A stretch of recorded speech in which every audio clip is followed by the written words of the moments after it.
వాస్తవానికి బయటకు స్ప్రెడ్ అయింది ఏంటంటే మిమ్మల్ని వైఎస్ఆర్సీపీ వాళ్ళు ఇబ్బందులకు గురి చేశారు, ఒత్తిళ్లు చేశారు. సేమ్ టైం తెలంగాణలో కూడా మీ వ్యాపారాలపై దెబ్బ కొడతారు అనే ఒక ఉద్దేశంతో మీరు భయపడి వైఎస్ఆర్సీపీలో చేరారనేది బాగా స్ప్రెడ్ అయింది. నేను అప్పుడు రిప్రజెంటేషన్ చేస్తుంది శ్రీనుబాబుతో పాటు ఒక 6,700 మంది ఎంప్లాయీస్ ఉన్నారు. అవును, మన హైదరాబాద్లో ఉన్నారు.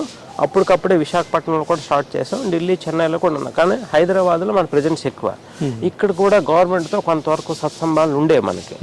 సో వీళ్ళ గైడెన్స్ కూడా కొంతవరకు మనకి కొంచెం ఆ వేలో తీసుకెళ్ళింది అనమాట మనకి. లేదనుకుంటే మనము నేను ఏంటంటే నేను అందరినీ కనుక్కొని అందరికీ ఆమోదం ఏంటంటే మన శ్రీనుబాబు అనేది ఒక సంస్థ నడిపిస్తున్నాడు. కొన్ని వేల కుటుంబాలు ఆ సంస్థ మీద ఆధారపడి ఉన్నాయి. శ్రీనుబాబు ఒక్కడే డెసిషన్ తీసుకుంటే ఆ సంస్థకు వచ్చే ఇబ్బందులు చాలా ఎక్కువ ఉంటాయి. అందుకోసమనే జాగ్రత్తగా ప్లాన్ చేసుకొని ఓకే ఈసారికి మనం కంటెస్ట్ చేయకపోతే మంచిది అనే దృక్పథంతో మిగిలిన వాళ్ళు ఇక్కడ గవర్నమెంట్ వాళ్ళు కూడా కొంతవరకు ఆ టైంలో ఉన్న గవర్నమెంట్ కూడా చెప్పడం వల్ల అది విరమించుకోవడం జరిగింది. ఇప్పుడు మీరు కళ్యాణ్ గారితో ఇంకా టచ్లో ఉన్నారు? డెఫినెట్గా. అంటే ఆ ఇన్సిడెంట్ తర్వాత కూడా కళ్యాణ్ గారిని ఒక 2-3 సార్లు కలిశాను.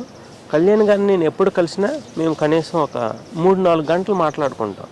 ఆయనతో నాకు ఉన్న అనుబంధం అలాంటిది. ఆయన మాట్లాడే విధానం, నా మాట్లాడే విధానం ఎప్పుడు మేము అభివృద్ధి కోసము, అలాగే మన రాష్ట్రాన్ని ఏ విధంగా చేస్తే మరి కొంచెం ఉపాధి కల్పించవచ్చు, ఇక్కడి నుంచి వలసలను ఆపవచ్చు అనే విధానంలో ఎక్కువ మాట్లాడుతుంటాం. కాబట్టి నాకు తెలుసు ఆయన ఒక రోజు విలువ more than 2 crores మేము స్పెండ్ చేసామంటే అంత టైం మాకు ఇస్తున్నారంటే వేవ్ లెంత్ అనేది మ్యాచ్ అవ్వబట్టే కదా అంత టైం మాట్లాడతాం.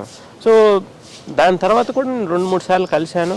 ఆయనకి తెలుసు, ఆయనకి నాకు నిజాలు తెలుసు కాబట్టి మా మధ్య అయితే ఏమీ లేవు. కానీ ఈ కొంతమంది జన సైనికులకి ఎవరైతే కొంచెం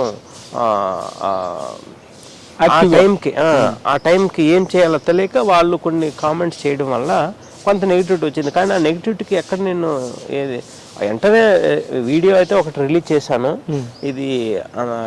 కానీ అంతగా నేను ఎవరిని ఏమీ మనలేదు. ఎందుకంటే ఇప్పుడు ఒక కుటుంబంలో కూడా ఎవరైనా ఇద్దరి మధ్య జరుగుతున్నప్పుడు, అమ్మ నాన్న మధ్య ఏదైనా జరుగుతున్నప్పుడు పిల్లలకి అది తెలియదు అని ప్రతిదీ పిల్లలకి చెప్పవలసిన అవసరం లేదు. కానీ పిల్లల్లో ఏదైనా ప్రాబ్లం వచ్చింది అనుకోండి, వాళ్ళు ఏదో అన్నారు అనుకోండి, దానికి వెంటనే రియాక్ట్ అయిపోతే మళ్ళీ మనం పెద్దతనాన్ని మనం కొంత కోల్పోయినట్టే.